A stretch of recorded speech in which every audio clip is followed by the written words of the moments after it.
hoje a apresentação vai ser em inglês. So, welcome everybody. We are here today with Kamel Ghali for the first encounter of this CyberCafé. That is a new project of IMEsec. It will continue in the next semester. So, be looking at our social medias and advices. The next presentation will be with Marcos Simplicio about the Votação Eletrônica no Brasil. So you are all invited as well. Here we are with Kamel Ghali, that is an 80 years veteran of the automotive cybersecurity industry and the vice president of international affairs of the Defcon Car Hacking Village. He has extensive cyberphysical systems security experience and has worked as a vehicle penetration tester, security consultant, and trainer in the United States and Japan.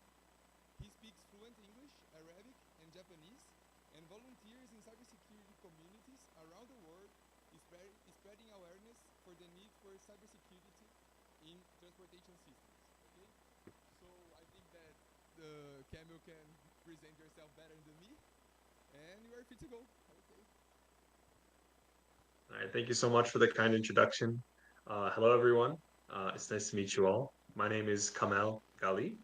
I'll do a quick introduction for myself really quickly here. So I'm a security delivery manager at a company called Accenture in Japan.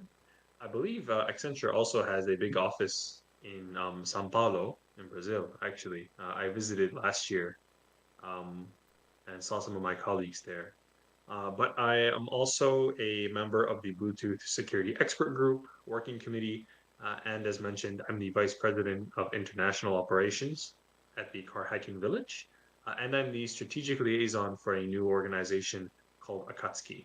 Akatsuki is a organization dedicated to improving cybersecurity and cybersecurity talent development in Japan, and we were starting to work with a lot of cybersecurity communities and universities around the world to improve security, not only for Japan, but also for the rest of the countries in the world. So I want to just talk a little bit about Car Hacking Village. What is Car Hacking Village? And what do I do there? So Car Hacking Village is a nonprofit organization that was originally started as a DEF CON community. If any of you have been to the Defcon conference in the United States or you've heard about it, maybe you know the concept of villages. But if you don't know about villages, villages are basically concentrated areas made up of volunteers who are experts in a specific area of cybersecurity. So, for example, you have Car Hacking Village, which is specialized in automotive systems. You have Biohacking Village, which is specialized in medical systems, so on and so forth. It's a great, community, and we volunteer at a lot of events all over the world. For example, you can see here on the screen, Black Hat in the Middle East. SecCon is a conference in Japan that we did this year. H2HC in Brazil. I've been to Brazil 2 years now. It's one of my favorite events every year, so I always love going to Brazil for H2HC, and I hope I can go again this year. Code Blue in Japan, HitCon in Taiwan, so on and so forth. So we're always looking for more volunteers and more people who are interested in automotive cybersecurity. So if that's something you're interested in, I hope you'll enjoy today's presentation. So a little bit more about me. I have 2 cats. I won't spend too much time here. And I love to cook pizza at home. So this is kind of my hobby. I started just something that reminds me of my home in America, because American style pizza is not easy to get in Japan. But anyway, so today I think we only have 1 hour, so this maybe is a lot of content. I will try and speak slowly because I think maybe English is not the first language for a lot of you participants, and I want to try and leave time for some question and answer at the end. So I might have to skip through a couple of these topics, but basically we're going to do a quick look at automotive cybersecurity as an industry. We're going to talk a little bit about car hacking. What exactly is car hacking? What is automotive cybersecurity, and how is it different from car hacking? Talk about the unique aspects of cybersecurity in the automotive industry. And then we'll talk a little bit about car hacking in the real world. Right? What does it actually look like? What kind of vulnerabilities have been discovered in vehicle systems? and what are the trends in modern, car hacking research. And then finally, and I know this is probably of interest to a lot of you as you're a bunch of, very talented young people, talking about what kind of careers are available in automotive cybersecurity. So depending on what type of work you'd like to do, who you might work for, what you might study, we'll talk a little bit about that, and then we'll have time for question and answer. So let's get introduced to automotive cybersecurity. So what is car hacking, right? A very long time ago, cars were basically just metal boxes with wheels and engines that took people from one place to the other. You drive your car from your house to work, you drive from your house to the airport, or to the store, wherever else you need to go, and you can carry your groceries and stuff back in it. And if you think about like very old cars, like the car on the left, you would know that they don't really have a lot of technology, right? It's a very mechanical device. It's not something that is very complex. It's just kind of like a motor with steering capabilities and not much. I'm sure there's a lot, for lighting and etc. But in the very early days, cars were very simple. If you fast forward a little bit to maybe like the last 20, 30 years, cars now began to get a little bit more advanced. We have a lot of improvements in safety in vehicles, right? We have advanced safety systems like airbags, seat belts. We have, better lighting in vehicles. So now it's much easier to drive at night. It's safer to drive at night, etc. But they also started to begin adding technology to cars, right? Cars started to introduce electronics inside the vehicle chassis to be able to control different parts of the vehicle. They began to use networking signals to actually communicate data throughout the different um, computers inside the car between one another, right? So they began to develop special automotive specific networking technologies to allow the different components in your car to communicate more efficiently, right? This was back in like the 1980s with the creation of the CAN bus standard, right? So that's still very, very commonly used today.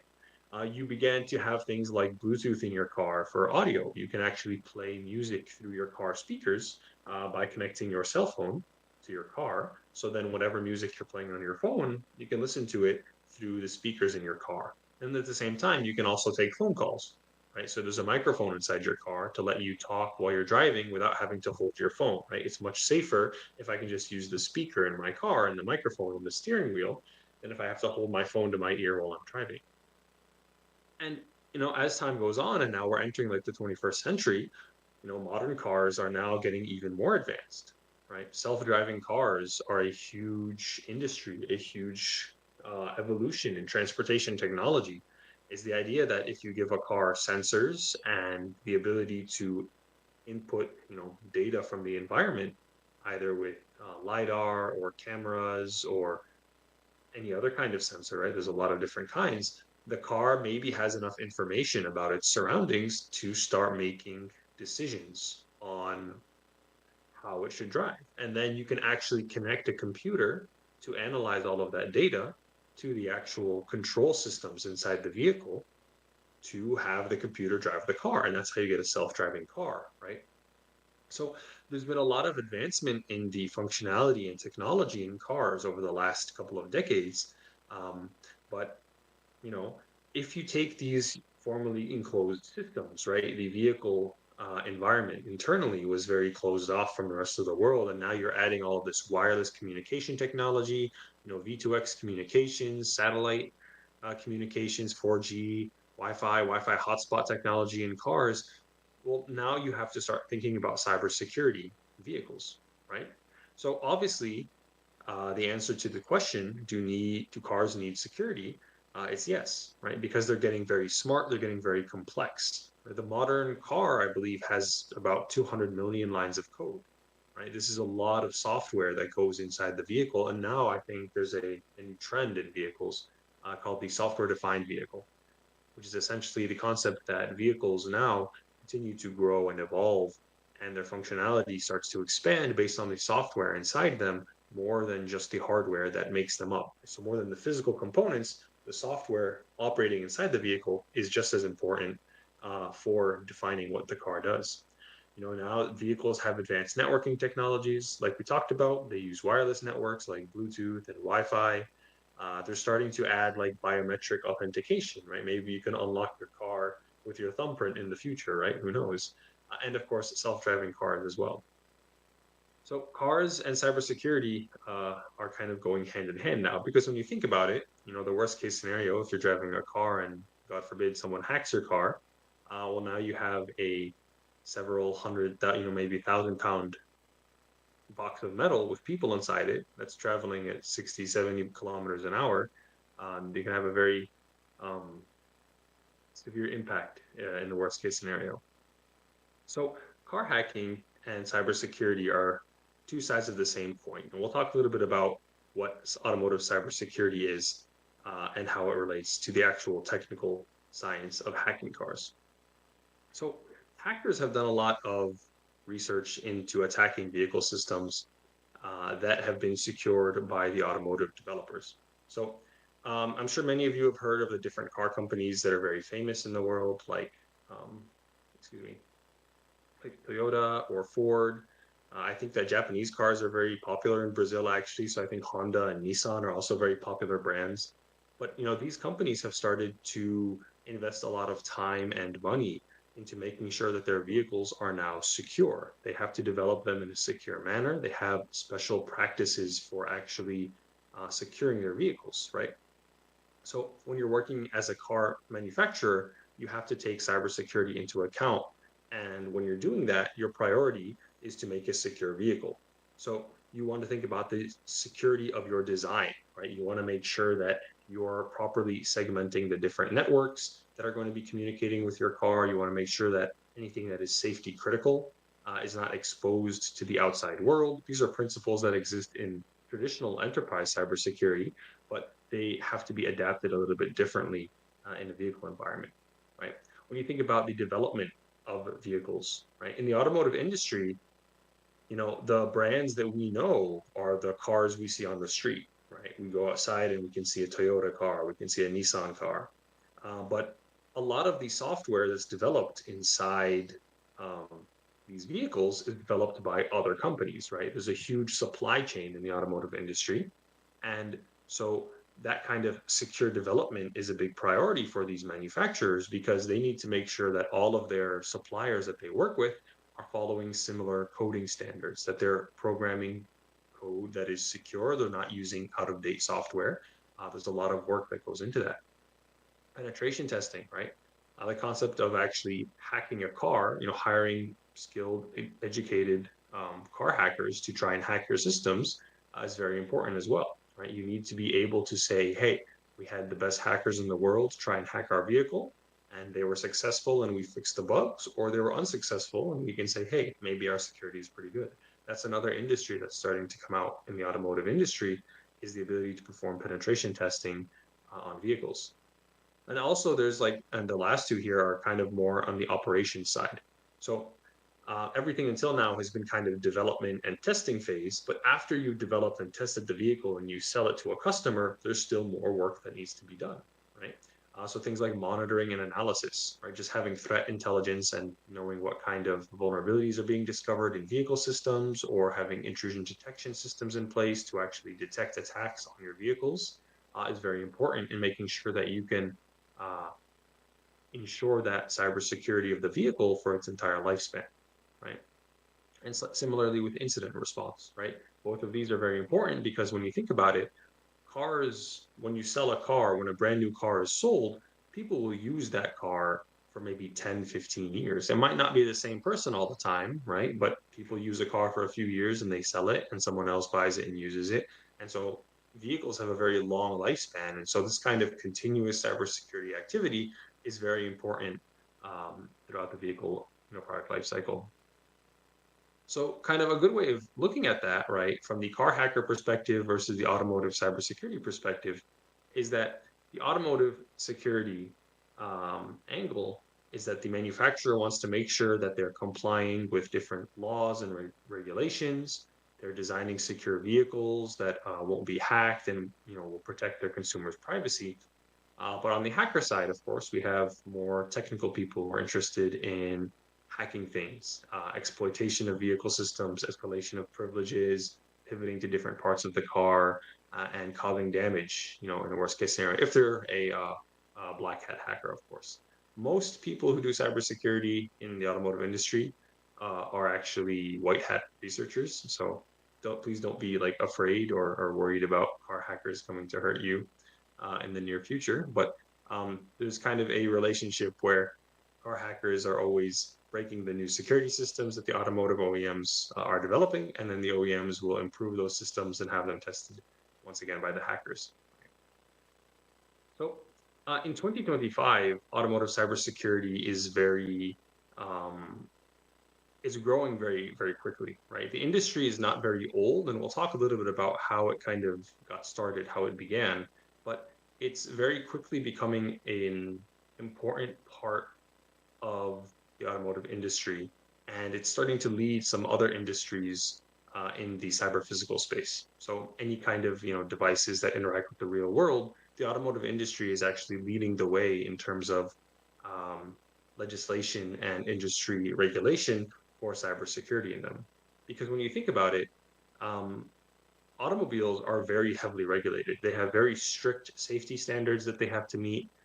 They have a lot of formalization of their processes. Their manufacturing plants have to be certified, and there's a lot of legal oversight into how vehicles are actually developed. And now they're starting to add cybersecurity to that as well. So I won't talk too much about the regulations and the laws and the standards, but very common ones are like the UNR 155 and the ISO 21434. But because it's a very new industry, there's not a lot of people working in this field yet. And I think that as time goes on and it becomes more important, we need people like yourselves, young people like you, to learn more about car hacking and get interested in it and start learning about how to make secure vehicles, how to hack vehicles and find vulnerabilities and make sure that the cars that are on the street are being properly secured and are not vulnerable to attacks. And just some resources if you want to learn more, of course. I would suggest following the Car Hacking Village. We have a LinkedIn page. We're always looking for volunteers at our events, but also another organization called the Automotive Security Research Group, IMEsec, etc. There's a lot of great resources for learning about car hacking. But anyway, let's talk a little bit about the unique aspects of automotive cybersecurity, because when you think about all the different technologies inside of a car, there's a very long list of these technologies. Some of these are technologies that are very generic that you use in your everyday life, and then other ones are specific to the automotive industry, right? So maybe if you're looking at the screen here, binary exploitation, binary reverse engineering, Bluetooth, Wi-Fi, these are all common, cybersecurity topics that people study. But things like CAN bus or automotive Ethernet, these are much more specific to the automotive industry. And so this kind of combination of standard issue IT technology, IoT technology, and automotive specific technology makes car hacking and automotive security very complex from a technical perspective, right? So there's a lot to learn, but which is really good because it means that you can pick whatever you're interested in and learn about it, right? So modern vehicles contain a lot of different hardware, software, and networking technologies. This little diagram shows a couple of examples of that, right? If you see over here on like the infotainment system side, this is what we'll typically call like the car navigation system. Will usually have technologies such as Wi-Fi or LTE, which is like cellular network, USB device, right? You can plug in a USB flash drive into the device and actually play music from your flash drive if you want. You can load files over Bluetooth, right? You can use Bluetooth to actually load your contacts book from your phone, so you can import your contacts, so on and so forth. There's a lot of different interfaces there, right? There's the internal vehicle networks. So for example, the OBD2 port is a very well-known diagnostic port that's inside most vehicles in the world. This provides access to the internal vehicle networks, right? And so this can be one part of cybersecurity angle you have to consider, right? But I could talk in detail about every single technology that's over here. But the point is that there's a lot of different technologies inside of cars, and then each one of these technologies has its own considerations and requirements for cybersecurity, right? And I talked a little bit about this before, but there are a couple of specifics of the industry itself that make it very challenging for the OEMs and the manufacturers to make secure vehicles, right? Um, I mentioned before the automotive supply chain. Everyone knows the name of the car manufacturer like Toyota or Ford or Honda, but not as many people know about all of the different suppliers that make those components, right? They don't know so much about Denso or Continental or Lear, for example, right? And there's so many of these companies all over the world, and then they supply from tier one, tier two suppliers who make the actual chips, make the software themselves. There's a huge industry behind the automotive companies, and all of these companies have to work together to make sure that cybersecurity is being taken into consideration when they develop a vehicle. Not to mention, I mentioned before that there is a talent shortage, right? So there's not a lot of people who do this, and also that the development time for vehicles is very long, right? When a manufacturer is planning the next generation of vehicles, they'll typically do this 5 or 6 years in advance, and then they have a timeline when they actually decide what software, what hardware will go inside the car, and it's a very slow process. But cybersecurity is a very fast industry because there's always new vulnerabilities being discovered. There's always new attacks being discovered, new ways to attack systems that are being released that they have to kind of keep pace with. And so that's kind of challenging for the automotive industry, especially like the older companies, because they're used to doing things in a slow and steady pace. But cybersecurity kind of demands that they have a much faster, how should I say, much faster upkeep with the changes in the industry, right? So let's talk a little bit about what car hacking in the real world actually looks like, right? So before we look at real car hacking, I want to show a couple of examples from the media where car hacking is featured in movies or in TV shows. And this will give you an idea of what this industry is kind of looks like from the outside, right? People who don't work in the industry, what do they think about when they hear car hacking, right? So I'm going to change my screen really quickly. I'm going to open a short video clip and we can actually watch this together. I don't know if the audio will play. Give me 1 second. Through the speakers over there. I hope you'll be able to hear it. But this is a very interesting clip.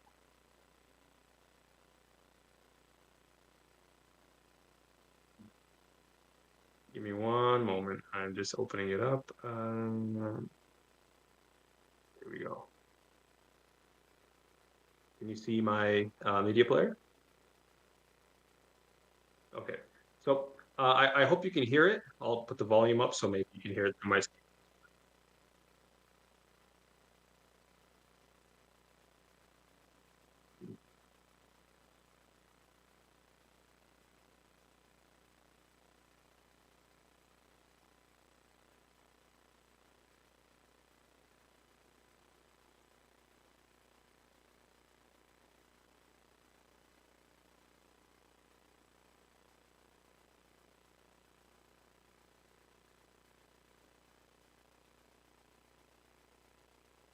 Yeah.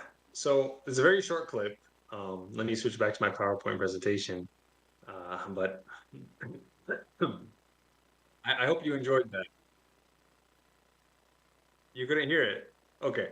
So well, I hope you were at least able to see what happened in this clip, right? So basically this is a small clip from a TV show called Designated Survivor. It's one of those like government dramas where like the FBI is chasing people or the president is like being attacked by a bunch of stuff. Those like traditional like American government TV shows. And this is a scene where some government official is driving his car, but all of a sudden he loses control, right? The steering wheel starts to change in his hands. He's not really able to actually um, control his car. And eventually it drives him off of a bridge and it crashes. It's very dramatic. There's an explosion. It's very obviously like an assassination attempt, right? So someone is trying to harm this person by hacking their vehicle and causing it to crash due to cause a car accident, right? So what I like to do when I show this off is do like a quick analysis of the attack that we were looking at. We can kind of think about what kind of exploit the attackers used to control his car, right? So in the clip, we saw that he was the only one in the car. There was nothing connected to it physically. No one was actually touching parts of his vehicle and injecting frames directly. So we have to assume that there was some kind of remote exploit that was attacking his car. Maybe this was being done over the cellular connection, right? A lot of modern cars have cellular devices inside them to allow them to upload data to a server from long range, even if you don't have Wi-Fi. And that's typically the biggest attack surface because that's very long range communication. This can be exploited from very far away if an attacker has the right access. So that device inside the car that receives that long range communication is typically called like the telematics system, right? But then you also have to have the ability to control the car.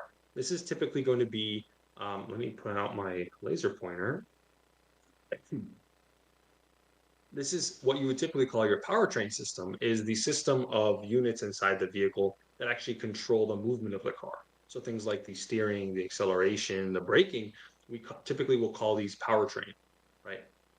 And so for your attack to go from the telematic system to the powertrain system, you have to have the ability to sometimes reprogram the individual computers inside that powertrain system to be able to control them, right? Was this a live attack or was this kind of like a exploit payload that just activated automatically? Well, sorry, I have a bit of a cough. We saw in the video the driver who was initially able to try and steer the car away. We saw that he was going to crash into another car, but then he was able to move it out of the way. So then the attacker said, okay, we're going to drive you off of a bridge instead. So you kind of have this idea that maybe the attacker can see what's happening inside the car at the same time. So that adds the possibility of them hacking the camera, right? The front facing camera. A lot of modern vehicles, right, they have these self-driving capabilities. They will typically have cameras that face in front of the vehicle so that they can actually scan for obstacles and for other vehicles. And image processing will allow them to actually understand the environment. But if a hacker can hack that camera, well, now that attacker is able to actually see where the car is going while they're hacking the car. So they might have that feed from the camera being fed back to them over that telematics system so that they could view remotely in real time, right, over the internet, and actually cause the car crash. And so when you look at an incident or a situation like these, you have a couple of questions that come into your mind, right? The first one was, where was the vulnerability, right? What was the initial vulnerability that caused this car to be hacked, right? When you want to fix it, where do you start looking? You have to look through all the different systems and identify, which target system led to the exploitation of the vehicle. This can be very challenging, right? How do we fix this vulnerability? Can we fix the vulnerability, right? Sometimes the investigation will find that, hey, maybe we need the help of a supplier to actually fix this vulnerability because we don't know how to change the software, right? This might happen, or it can be a hardware vulnerability, in which case a software patch is not enough to actually solve the problem. And then another interesting question that comes about is whether or not this kind of thing affects other vehicles, right? Because cars will often be different brands, but they may often use components from the same suppliers. So the same supplier doesn't only sell to Toyota, right? The supplier also sells to Honda, Nissan, etc. So if that vulnerability is found in a Toyota vehicle, maybe the same vulnerability can have an impact on Honda vehicles or Nissan, right? So of course, this is fiction, right? That clip that I showed you is from a TV show. They want things to look exciting and cool and badass, and they want to have like an explosion and oh my god, they hacked the car. But in real life, car hacking is not that exciting. There's no incidents of anyone using car hacking to actually hurt someone in the real world yet, except for stealing cars, and we can talk a little bit about that. But if we take that case study that we looked at, this car hacking scene in a TV show, and we extrapolate from there, we can kind of come up with a very simple formula for how car hacking is done, right? The first step is to get inside the system, is to kind of find an entry point where you can get your initial exploitation. maybe over a wireless network or a physical network if you actually can touch the car. The second step is to, escalate your privileges, right? Reflash ECUs, become the boss, and be able to control the car. And at that point, you can now start to use the car to have an impact, right? And then step three is going to be kind of your actual damage scenario, right? You want to destroy the world. Maybe you want to crash the car. Maybe you want to crash it into a building, or maybe you just want to stop the car from moving, right? Like, you know, what if the objective of the attacker was just to make it so that his car can't move, and then they can come and kidnap him or something else, right? So ransomware in vehicles is a serious consideration that the automotive industry has to have, because if you imagine the worst case scenario, what if you wake up one day and all of the police cars in your city have been ransomware, right? What kind of impact can that have on society? So it's a very, how should I say? Yeah, and this is kind of like a drawn out example of how that actually happens, right? The initial exploitation will typically happen based on one of the external interfaces, and then the actual ECUs and systems inside the car will be used to escalate privileges and pivot to other systems. And then you can actually do some real world car hacking. So the two images I have shown here, these are actual news clippings from real incidents of car hacking research. So these are not like that movie that I showed you. This is what the actual industry looks like in real life. So on the left here is a very famous incident of automotive cybersecurity research. This is the 2014 GPAC, as it's typically called. And then on the right is a little bit more recent. It's about 5 years old now, but there was a really great paper released by some researchers in China about hacking Lexus vehicles over Bluetooth, right?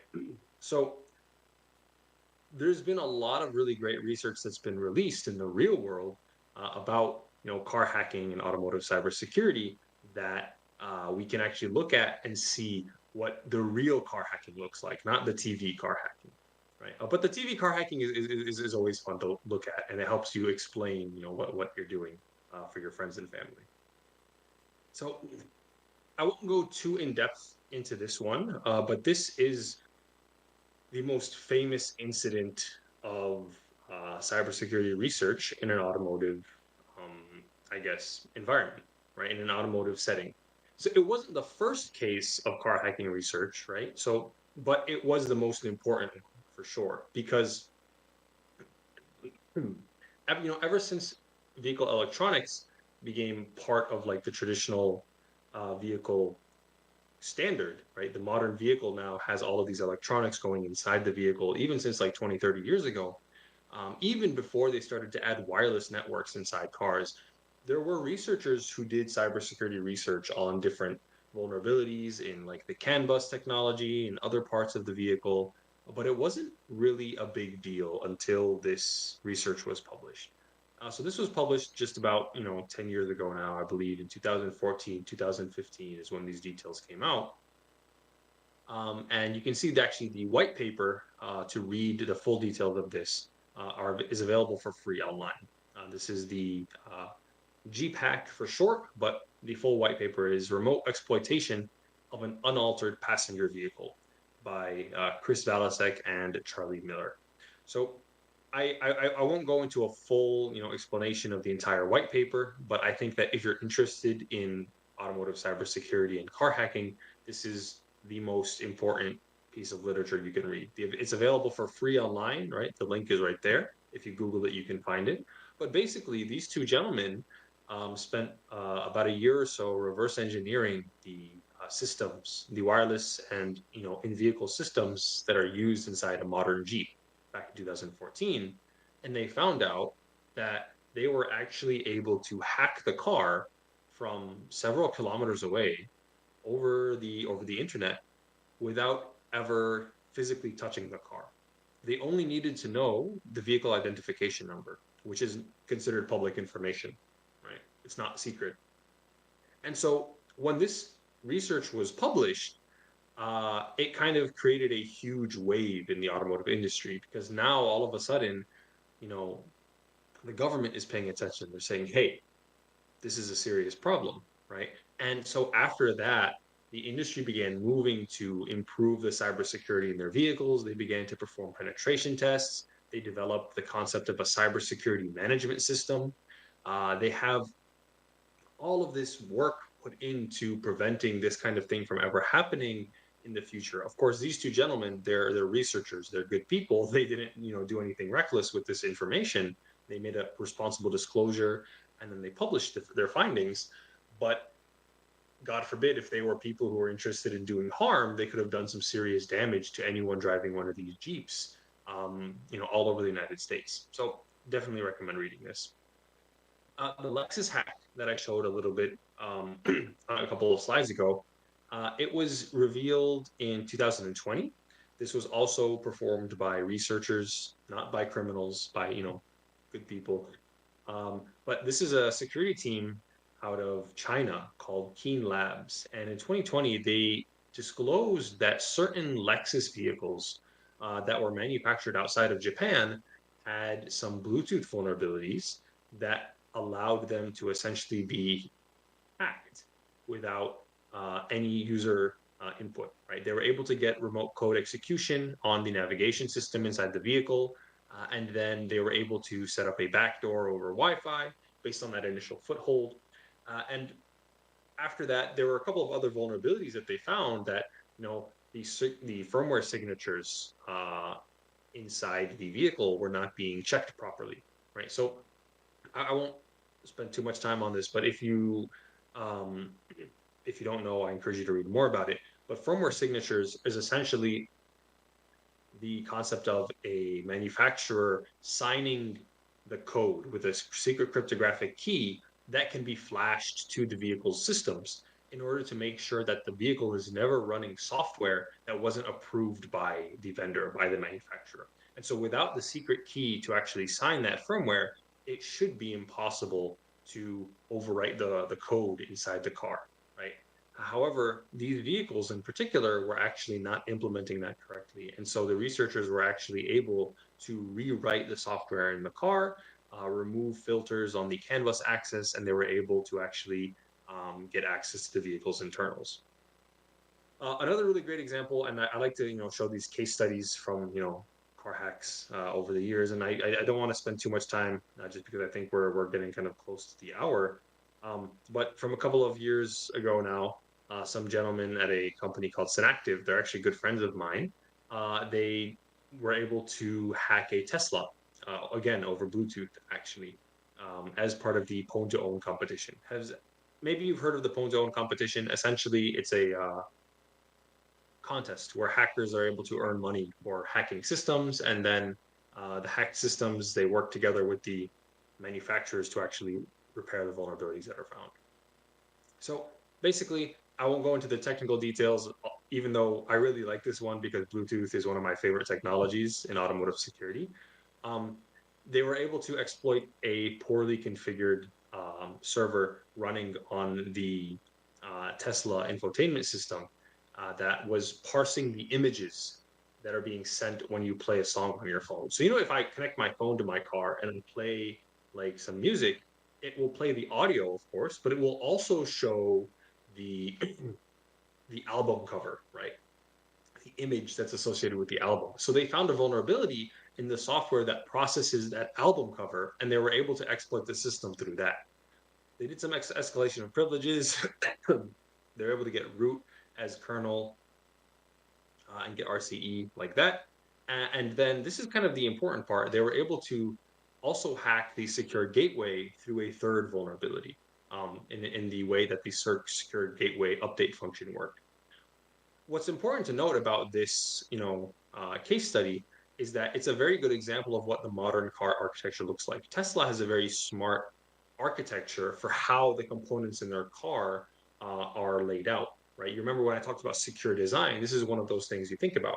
Here is the media domain. This is where all the wireless technology is, all of the user-facing technology is in the media domain, but then the vehicle domain is where all of the controls for the car are. So nothing here ever has access to the outside world, right?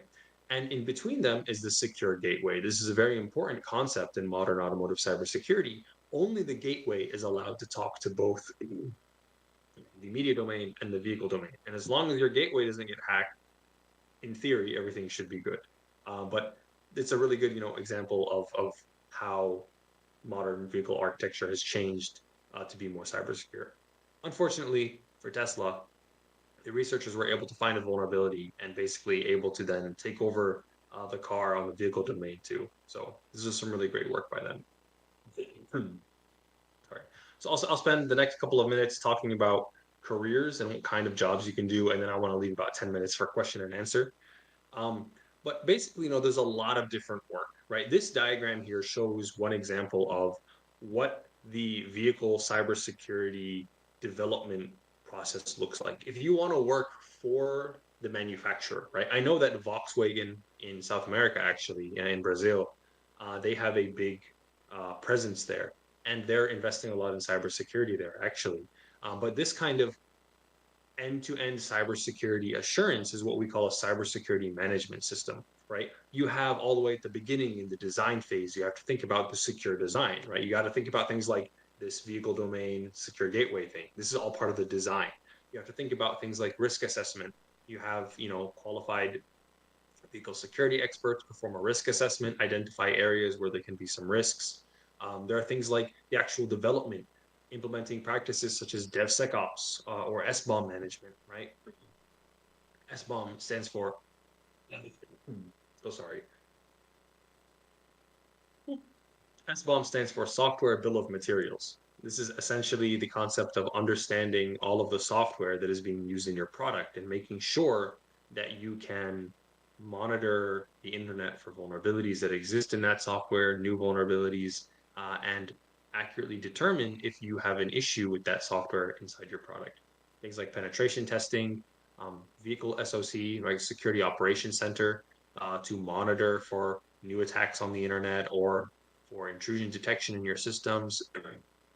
If an incident arises, you need to have incident response, right? OTA updates to actually fix those things. There's so many different activities, and each one of these has a different skill set. So if you wanted to be a very technical person, you could work in penetration testing. You can learn the different techniques to hack the networks that vehicles use. You can learn the binary exploitation techniques that will allow you to actually find vulnerabilities and then exploit them inside real vehicles. If that's not really your type, you want to work more on the blue team side of things, well, then you can look at things like VSOC and incident response, right? There's a lot of diversity in the jobs you can get in the automotive cybersecurity industry. And learning about the different technologies and techniques used is very rewarding, right? If you don't want to work for one of the big car companies, though, you can do research on your own, actually. So I have a very good friend I believe he lives in Ecuador, actually. His name is Danilo. He also comes with me to hackers in Brazil, actually, and we do a car hacking village together last year. It was a lot of fun. He also does Eco Party car hacking village too. So he will be there. I don't know if anyone wants to go to Eco Party in Argentina later this year. I will hopefully go. Actually, it's my first time. But basically, he is an individual, independent automotive security researcher. So he does research on vehicle systems and on different vulnerabilities, and he actually will hack cars. And when he finds something, he will work directly with these manufacturers, and they will either hire him to hack the vehicles or he hacks them on his own and then publishes his findings. So it's possible to work as an independent researcher if you want to. And sometimes you can get a lot of success doing that, right? So here's some different examples of independent researchers finding vulnerabilities and then publishing them, right? We get started, right? So one of the big challenges in car hacking and automotive cybersecurity is that it's not always easy to get access to vehicle systems to learn and experiment on. So there are a couple of different ways where you can, do some car hacking on a budget, right? So if you want to go with a completely software-based learning environment, right, there are free online simulations that you can run in Linux. There's open source software that you can use to simulate a CAN bus, right? This is one technology that's very common inside cars, but it's very commonly used even today, despite the technology being like almost 50 years old now, right? you can look at for something like IC-SIM. This stands for Instrument Cluster Simulator, right? If you have a bit of experience using Linux, you can very quickly set up a virtual CAN bus and a virtual instrument cluster with controls and learn how to do CAN bus reverse engineering, right? This is a very old tool, but it's free and it's very easy to set up. So definitely recommend taking a look at it. If you want to go into something a little bit more real, something with actual hardware, you can look into the Toyota Ramen. Ramen stands for Resistant Automotive Miniature Network. It is a full CAN bus and ECU environment that is actually implemented in hardware. It's open source hardware and software that was developed by Toyota. Anybody can download the software, and the hardware design files are available online for free. You just have to have a manufacturer make it for you, or you can find someone who sells these and buy one from them, right? Not that many people make them and sell them, but you might be able to find somebody somewhere. If you come to Car Hacking Village, we will usually have some of these for people to learn and practice on. And this is a very useful learning platform for learning about vehicle systems, reverse engineering, and especially for diagnostics, because this also implements a full diagnostic stack inside it as well. And if you have a little bit more time and a little bit more budget, you can look into this project called ECU or Car in a Box, right? A very fun project if you want. You can actually use open source, not open source software and like consumer grade hardware like Raspberry Pis and other simple devices to actually create like a box with different vehicle components inside it that you can use for more learning and for more testing and stuff if you want. So I have links to all of these 3 projects over here, and I will share these slides, of course, at the end of my presentation. You can take a look at them if you'd like in more detail. But yeah, that is all that I have for today. Hopefully you enjoyed my presentation, and I'm happy to take any questions if anybody has any. So thank you all for your time.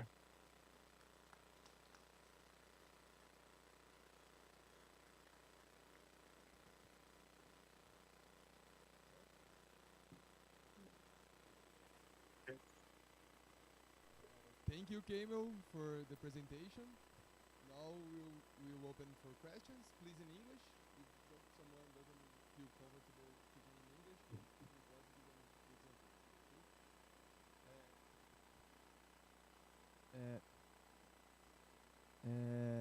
Hello, Kamel. My name is Caio. First of all, thank you for your presentation. And secondly, I would like to know if you use any kind of gadgets in your day-to-day research in cybersecurity penetration testing for cars. So I think I heard your name was Caillou. Nice to meet you. I couldn't really hear your question. I'm sorry. It's a little bit difficult.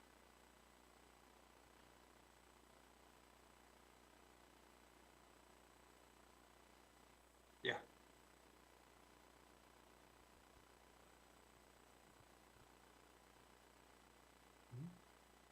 Yeah, absolutely. Absolutely. Yes. Yeah. So, as you mentioned, unlike traditional IT security, you do actually need some specialized hardware for a lot of car hacking activities. So for certain networks, such as Bluetooth network, sometimes you need a special type of device to send specific types of Bluetooth packets, right? So I do car hacking training, and one of the things that I'll do is I'll teach people about like the different tools for attacking Bluetooth or for CAN bus, etc. But yeah, there's a lot of different gadgets that you have to kind of invest in, and so there is a lot of equipment that you need. For example, like a USB to CAN bus adapter is a very common one, very easy to use. But then other devices that are like more higher quality, if you want to do a lot of analysis and custom programming as well, there are devices like the Vehicle CAN or Intrepid Control System software that make custom like proprietary software for working with CAN bus that is a little bit more expensive. You need like a license for the software, but it makes it a lot easier. Other things are like if you want to do like USB device emulation, there's a device called the Great FET, right? Great FET 1 or the Syntheon. These are devices by Great Scott Gadgets. These are for like emulating Bluetooth. I'm sorry, not Bluetooth. USB devices if you wanted to do USB file fuzzing on the target. So there's a lot of different gadgets for different technologies for sure. And you can typically, you know, You can typically get started on a pretty low budget, maybe like $200-300, but it is a bit of a investment. So actually, my closet at home is filled with boxes of different like equipment, and so they take up a lot of space, which is another one of the challenging parts of car hacking. Thank you. That was a great question.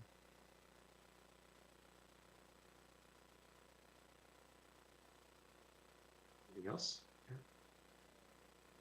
I have a question too. Sure. In the real scenario of car hacking, it's mostly based on changing directions of the vehicle and directly controlling the vehicle, or more like extracting data from the user, storage it in the media system, or like remote code execution is like on the media system or directly to the tires. I got little concept. Great question. So in the real world, um, a lot of the car hacking crime is only about stealing cars, right? Because most criminals, they're not really interested in hurting people, right? They don't want to cause damage or kill someone because there's no benefit to them for that, right? They want to make money by hacking things. So, what's the easiest way to make money by hacking a car? If you can steal the car by hacking it, that's a good way to make money. So there's actually, and this is the only like reported criminal activity that makes use of car hacking. If you look online, you can find stories of people who had their cars stolen by thieves that would like replay the signal from the key fob, or do a relay attack to amplify the weak signal from the key fob. You know how when you have your key and you walk next to the car and it unlocks automatically? That should only happen when the key is close to the car, but if you use a special radio, you can amplify that signal and unlock it from very far away. So there are instances of people stealing cars with this kind of attack. There are other attacks where people will connect directly to the CAN bus inside the car from the outside.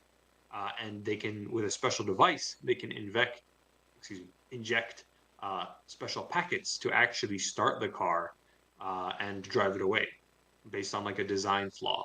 That's actually a very common thing and that targets a lot of Toyota vehicles.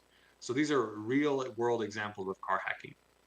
When it comes to researchers, they are more looking at like the infotainment systems and vulnerabilities and developing exploits and remote code execution. A few years ago, there was a pwn to own automotive competition specifically for automotive pwn to own, held every year in Tokyo now. And they will have prizes for researchers who are able to hack vehicle systems. And they, publish their vulnerability research online and work with the manufacturers to fix the vulnerabilities.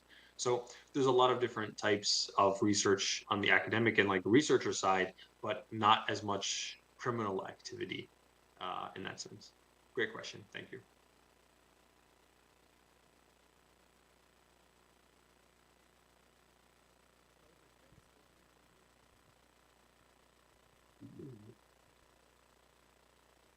Thank you for your presentation. We have a lot of big car companies like Honda, Toyota in Japan, some in the United States, but we don't have many in Brazil, if there is any. So I don't know if is there any research group about car hacking in Brazil, and which countries are they located mostly? That's a great question. Thank you so much. So I mentioned before, I have a friend. He lives in Ecuador. He does Car Hacking Village at Eco Party every year. So he has a small community of car hackers who are in South America, and they work together and do research on different vehicles and systems. And if you go to the Car Hacking Village in Eco Party, I think you'll be able to meet him. So there are car hackers everywhere, even where there are no design or developers. Right? You're right, a lot of Japanese companies design cars and manufacture them. A lot of European, companies exist too. But even outside of those countries, right? I know that in Brazil there are new laws about cybersecurity that will affect vehicles. And so even though the cars are Japanese cars or European cars, they need to have people with cybersecurity expertise in Brazil too, because they'll have to do certain security testing. They will have to have a security lab. They will have to have all of these different activities for cybersecurity done in every part of the world where these kind of laws are now being made. So I would say that there is definitely in Brazil maybe some people investing in cybersecurity in vehicles, but also like if you like get involved with Car Hacking Village and go to some of our events in different places in the world, you can meet car hackers from all over.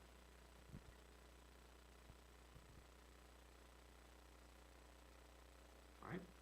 Any other questions? No? Hi, I'm just curious. Is there any car brand that is more easier to hack than others? Or no? Thank you. That's a great question. Um, I think that Kia vehicles are very easy to steal because um, there was a big, it's kind of like a almost a joke, but um, there were some serious design flaws in some Kia vehicles in the United States that made it very easy for someone to start the car and drive it away just by sticking like a USB drive inside the keyhole and like churning it. So that's based on like a poor design decision that they made. They don't have any immobilizer inside the car. Um, Maybe they fixed it, maybe they didn't. In general, I would say I don't want to say one company is easier to hack or another, because every company, they invest in cybersecurity in their own ways.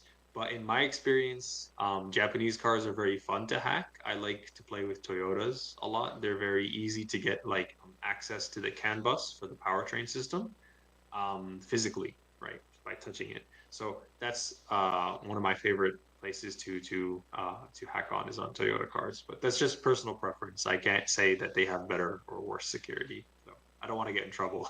I don't know, that they do more or less, but they work very hard on their security. So Questions, guys and girls? Okay, thank you. So, Kamel, thank you for the presentation.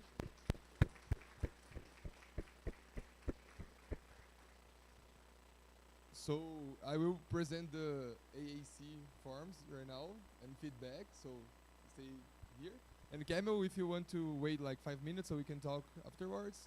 If not, Sure. you are free to leave, okay? yeah, I'll stick around. Okay.